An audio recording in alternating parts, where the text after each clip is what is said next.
Okay, in part 3 of the IELTS speaking test, pay special attention to the type of question that the examiner asks you. This will help you to use the right grammar structures in your answer. There are 3 types of questions that you need to be careful with. Questions about changes, questions about hypothetical situations, and questions about comparing and contrasting. Let's look at the first type, questions about changes.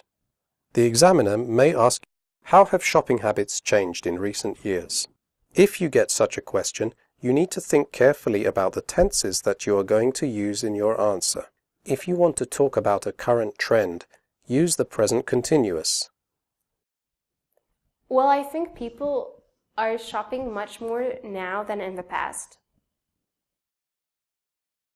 If you want to say how a situation has changed over time, up to the present moment, use the present perfect. I think people's shopping habits have changed dramatically in recent years.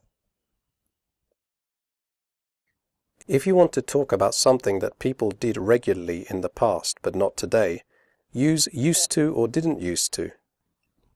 I think people didn't used to shop very much in the past. Now let's look at hypothetical questions. The examiner may ask you a question like, which countries would you like to visit in the future? If you get such a question, you need to think about the structure you are going to use in your answer. If you talk about an imaginary situation in the present or future, use would plus infinitive. I think that Scotland would be a very interesting country to visit. If you want to talk about an imaginary situation with if, use a second conditional structure. We form the second conditional in the following way. If plus past simple, would plus infinitive. If I had the opportunity, I think I would visit Japan. Let's look at questions about comparing and contrasting. The examiner may ask you to compare and contrast something.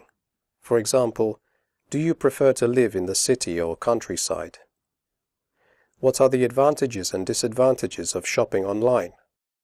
How does London compare to your hometown? If you get these kinds of questions, you should try to use appropriate connecting words and comparative structures in your answer. If you want to introduce a contrast, use words and phrases like however, on the other hand, or though. Shopping online is very convenient. You can do it from the comfort of your home. However, in my opinion, it is not a good way to shop for things like clothes. If you want to compare 2 different things, use while or whereas. I prefer to live in the city than in the countryside.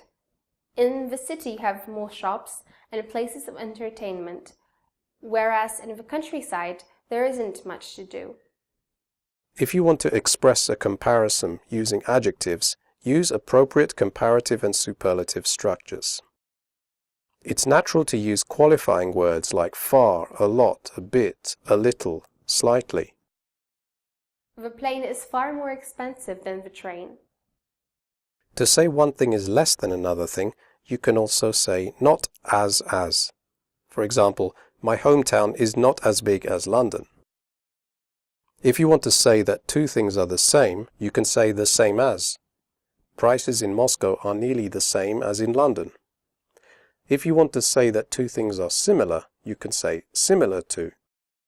The weather in Italy is similar to the weather in Greece. If you want to say that 2 things are different, you can say different than, or different to, or different from. The weather in Singapore is different than the weather in Russia.